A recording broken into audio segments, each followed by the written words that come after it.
흙에서 태어나고 흙 파먹고 살다가 흙으로 돌아가는 게 인생입니다. 밀과 보리, 쌀도 흙에서 자라고 가축들도 흙에서 사니까 결국 일용할 양식이라는 건 다 땅에서 나는 것 같지만 사실 인류가 먹는 단백질은 70%가 바다에서 온다는 거 때문에 많은 도시와 마을들이 해안가에 자리 잡아 바다를 퍼먹고 살았습니다. 특히나 북유럽의 춥고 척박한 땅에 사는 사람들은 농사짓기가 불리했기 때문에 물고기가 사실상 목숨줄이나 마찬가지였습니다. 물고기 팔아서 밀을 사와야 식량 밸런스가 맞았어요. 그리고 이런 북유럽에서도 가장 외진 곳 대서양 한복판에 있는 섬나라가 있습니다. 작은 섬에 위치한 데다가 춥고 좁고 척박해서 오로지 생선 원툴로 살아남아야 했던 아이슬란드가 바로 그곳이죠.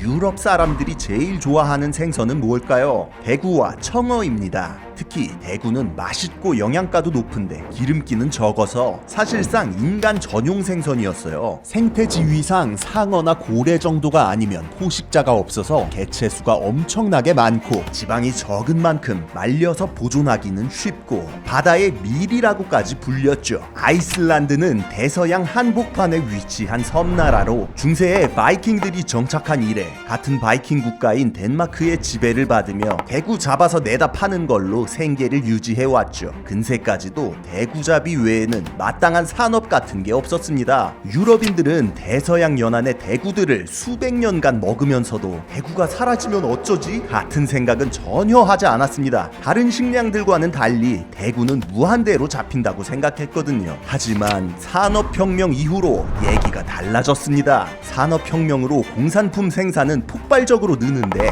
농업 생산성은 별로 늘지를 않았거든요. 그래서 농사로 먹고 살기 힘들어진 하층민들이 다 도시로 몰려든 거예요. 직접 땅을 일구어서 살아가던 인구들을 이젠 도시와 공장, 광산이 감당해야 되는 상황이 된 거죠. 특히나 가장 빠르게 산업화를 이룬 영국이 이 문제에 직면했는데 이것 때문에 대구의 소비량이 폭발적으로 늘어납니다. 대구를 대량으로 튀겨서 공장 노동자들에게 공급하기 시작했거든요. 피쉬앤칩스 아시죠? 그러자 지금껏 무한인 줄 알았던 대구들이 줄어들기 시작했습니다.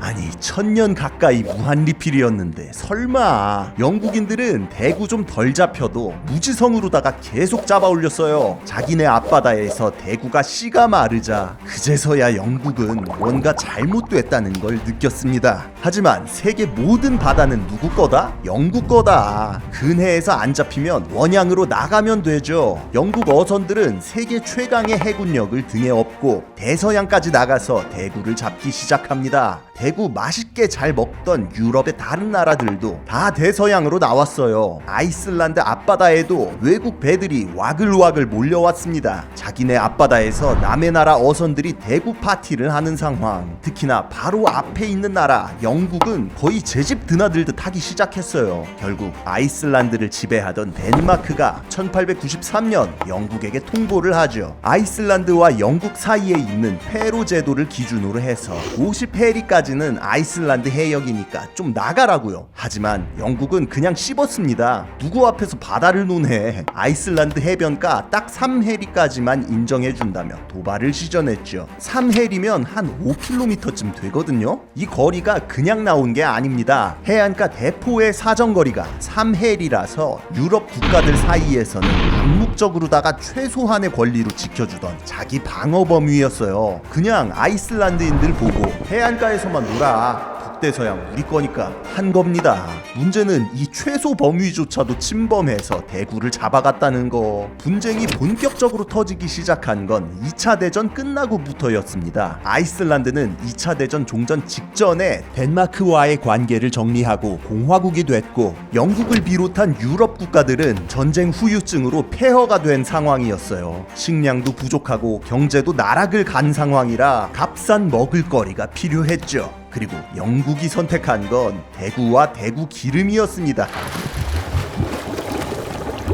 1945년 세계 최강 자리에 오른 미국이 트루먼 선언이라는 걸 발표합니다. 그 전까지 국경이라는 건 땅이면 땅, 바다면 바다, 눈에 보이는 게 다였는데요. 이제부터는 미국 해안에서 연결되는 대륙분까지 미국 거라는 소리였어요. 이제는 해저에까지 이거 내거 줄 긋자 이거죠. 이 선언 이후로 세계 각국이 비슷한 주장을 하면서 대륙분 줄긋기가 시작됐는데 아이슬란드도 여기 끼어들어서 자국 영해를 늘리겠다고 합니다. 영국이 마음대로 정한 3해리 말고 12해리로 4배 늘리겠다고요. 다른 나라 배들도 아이슬란드 앞바다에서 대구 많이들 잡았었는데 양심이 있었는지 12해리 밖으로 다 물러났습니다. 근데 영국 배들만 배째라고 그냥 조업을 계속했어요. 심지어 영국 정부에서 이거 인정 못한다고 군함을 보내버립니다. 영국 어선들은 해군의 호위를 받으면서 아득바득 고기를 잡으며 버티기에 들어가고 1958년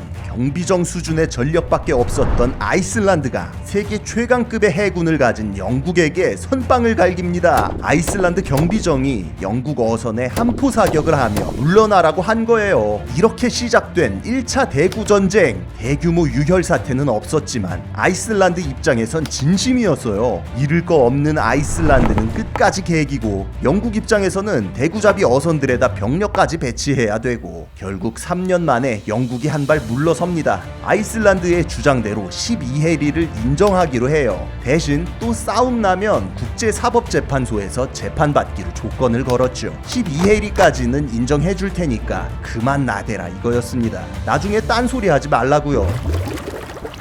그리고 불과 10년 뒤 아이슬란드는 딴소리를 합니다. 정권이 바뀌면 정책도 바뀌는 게 당연하지 않겠습니까? 1972년 아이슬란드 정권이 바뀌면서 영해 기준을 50해리로 대폭 늘린다고 선언합니다. 영국은 그냥 하던 대로 개무시했습니다. 어민들한테 안심하고 대구 잡으라 해요. 하지만 저번처럼 군함까지 보내지는 않았습니다. 10년 전과는 달리 이때는 냉전의 한복판이었거든요. 다 같이 공산주의 막아야 되는 판에 그깟 대구 하나 때문에 팀킬을 한다? 소련 싱글벙글 하겠죠. 소탐대실 되는 겁니다. 물론 아이슬란드는 이번에도 진심이었습니다. 경비정들을 동원해 영국 배들 쫓아다니면서 그물을 다 잘라버렸어요. 영국 입장에서도 자국 어선들이 경제적으로 타격을 입으니까 다시 군함을 보내기로 합니다. 이러나 저러나 대구 원툴인 아이슬란드는 결국 필살기를 사용하게 되죠.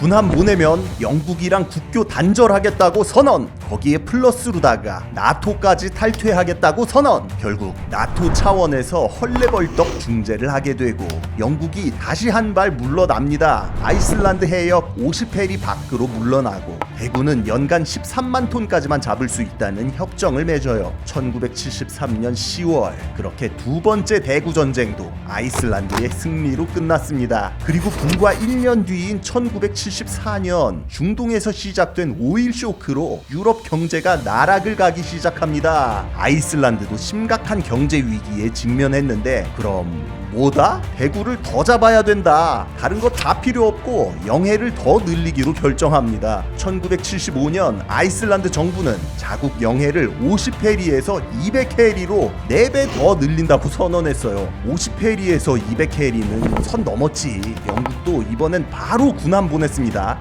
2년 만에 또 터져버린 3차 대구전쟁. 영국 입장에선 체급 차이도 있는데 차마 함포 사격 박을 수는 없고 그렇다고 당하고만 있을 수는 없고 결국 육탄전이 시작됐습니다. 어선 군함 가리지 않고 서로 그냥 돌진해서 들이받아버리는 난장판이 벌어졌어요.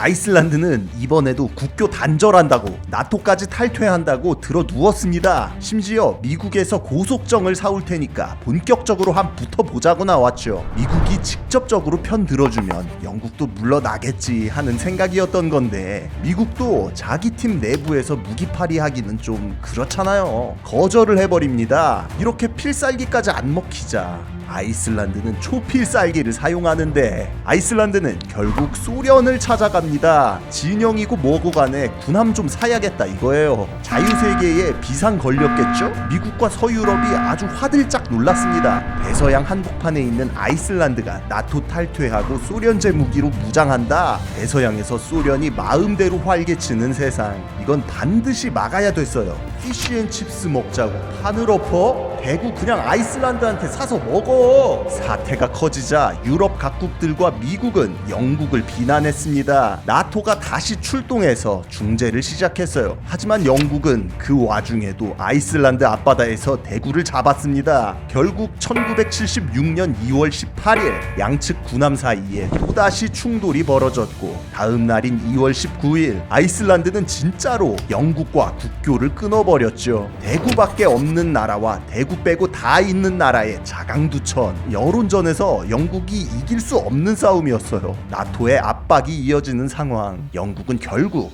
이번에도 물러나야만 했죠. 노르웨이 오슬로에서 회담이 열려 양국은 국교를 정상화했습니다. 영국은 아이슬란드 해역 200해리에 연간 24척의 어선만 들여보낼 수 있고 대구는 5만 톤까지만 잡을 수 있다는 조건이었죠. 대구 자체도 점점 사라져가는데 그마저도 뺏길까봐 걱정해야 되는 처지. 3차전에 걸친 대구 전쟁 끝에 아이슬란드는 국가 경제를 개혁해야 된다는 깨달음을 얻었습니다. 화산 활동이 활발한 만큼 지열 발전을 이용해서 알루미늄 산업을 키우고 수려한 자연 경관을 이용해 관광업을 그리고 제조업과 금융업도 육성했습니다. 이런 정책들이 꽤나 잘 시행돼서 산업 다각화에 성공했죠. 2부 온라인도 있고 물론 아직도 대구는 아이슬란드의 가장 중요한 산업입니다. 대서양 대구의 씨가 마른 지금 시대에 겨우겨우 지켜낸 자국 어장을 다시 잃을 수는 없잖아요. 어획량도 제한하고 개체수 조절을 하면서 빡세게 관리하고 있죠. 수산 자원은 물론 자연의 그 어떤 것이라도 무한하지 않다는 걸 되새기면서 영상 마치겠습니다. 지금까지 지식해적단의 키드였습니다. 감사합니다.